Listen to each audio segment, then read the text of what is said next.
गत 20 तारिख रु 28 तारिख मध्य जो अदिनिया वर्षा आम ओडिशार विभिन्न जगार विभिन्न अंचल वर्षार प्रभाव रही एवं ता भितर मझे 2 दिन गैप थिला। ये प्रथम फेज और द्वितीय फेज रे जो वर्षा आसीबा द्वारा जो आमर खरीफ चाष अमल समय रे जेभली भाव रे ये अदिनिया वर्षा क्षय क्षति करिछि ता उपरे आज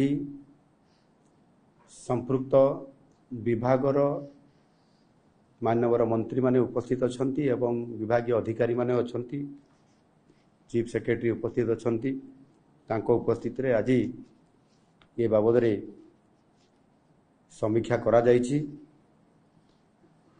एवं सेथिरे विशेष करिकी आजिर आलोचना रे ता उपरे समीक्षा कला परे जो निष्कर्ष बाहरी मु आपण मान पाखरे कथा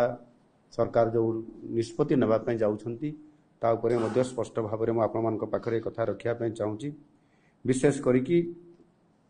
बीमा करितबा समस्त चासी भाई माने जेपरि निर्धारित समय सीमा मध्य रे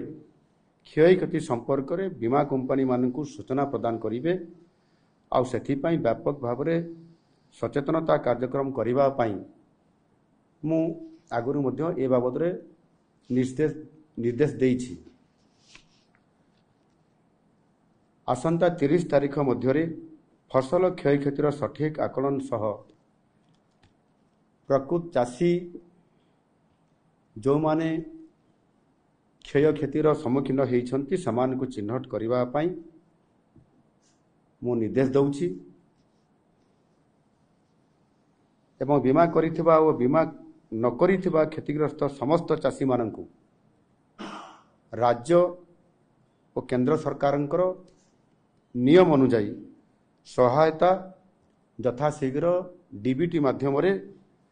जोगे देवा पई राज्य सरकार निष्पत्ति नहीं छंती। एतद व्यतीत जेपरी क्षतिग्रस्त होउथबा जणे भी चासी सहायतार वंचित न होती से विभागीय अधिकारी मानकु मु निर्देश देइछि सेमाने इन्शुरांस कंपनी मानकर सहित इन्शुरांस करि थाई पारंती किबा न करि थाई पारंती किंतु सेमानंकर मध्य समस्त चासी मानकर जो माने पर्टिकुलरली क्षति हेछि समानक ऊपर एहा गोटे रिपोर्ट आसीबो एवं सरकार सेथि पई आवश्यक पदक्षेप निश्चित भाव में नेबे जो थे कि जड़े भी चाषी तार क्षय क्षति जहाँ होती तार सरकारी साहाय्य पाइबार वंचित जेभली भाव में न होबे। प्रधानमंत्री फसल बीमा योजना रे वर्तमान सुधा 1,26,000 चाषी क्षय क्षति संपर्क में सूचना से देइछंती। आसंता काली सुधा अर्थात आसंता काली रविवार सुधा सबु बीमाभुक्त चाषी माने निजर फसल क्षय क्षति संपर्क में सूचना देवाकू मध्य मु आपण मानकर माध्यम रे निवेदन करुछि। सेमाने समस्ते ये समय भितरे सेमानंकर अभियोग सेमाने करंतु निज निजर जो क्षय क्षति हेछि चाषर केते परिमाण रो केते एरिया रे एवं ता सहित मध्य जो किछि हमर किछि चासी भाई माने अछंती जो माने धान व्यतीत पनीपरिया करूछंती किए पान बरज करिछंती किए आउ को प्रकार चाष करूछंती सेमाने मध्य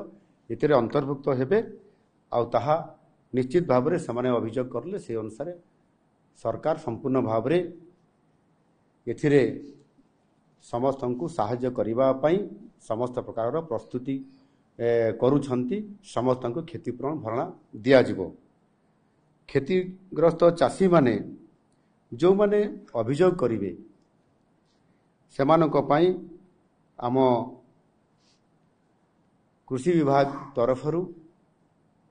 ଏଥିରେ କୃଷି ରକ୍ଷକ ଆପ୍ରେ ଟୋଲ୍ ଫ୍ରି ନମ୍ବର 1444714447 ଏ ନମ୍ବରରେ ଫୋନ୍ କରିକିରି ଆସନ୍ତାକାଲି ରବିବାର ଭିତରେ ପଞ୍ଜୀକୃତ କରିବାକୁ ମୁଁ ଆପଣଙ୍କ ଜରିଆରେ ନିବେଦନ କରୁଛି। ସମସ୍ତ ଚାଷୀ ଭାଇମାନେ ପଞ୍ଜୀକୃତ କରିଲେ ନିଶ୍ଚିତ ଭାବରେ ସେମାନେ ଏଥିରେ ଅନ୍ତର୍ଭୁକ୍ତ ହୋଇପାରିବେ ଏବଂ ତାପରେ ସମସ୍ତ ପ୍ରକାରର ଆକଳନ କଲା ପରେ ସମସ୍ତ କ୍ଷୟକ୍ଷତିର କିଭଳି ଭାବରେ ସେମାନେ ସରକାର ଠାରୁ ତାଙ୍କର ସମସ୍ତ ପ୍ରକାରର ସାହାଯ୍ୟ ପାଇପାରିବେ ସେଥିପାଇଁ ସରକାର ଚାଷୀମାନଙ୍କୁ ନିବେଦନ କରୁଛନ୍ତି। ଧନ୍ୟବାଦ।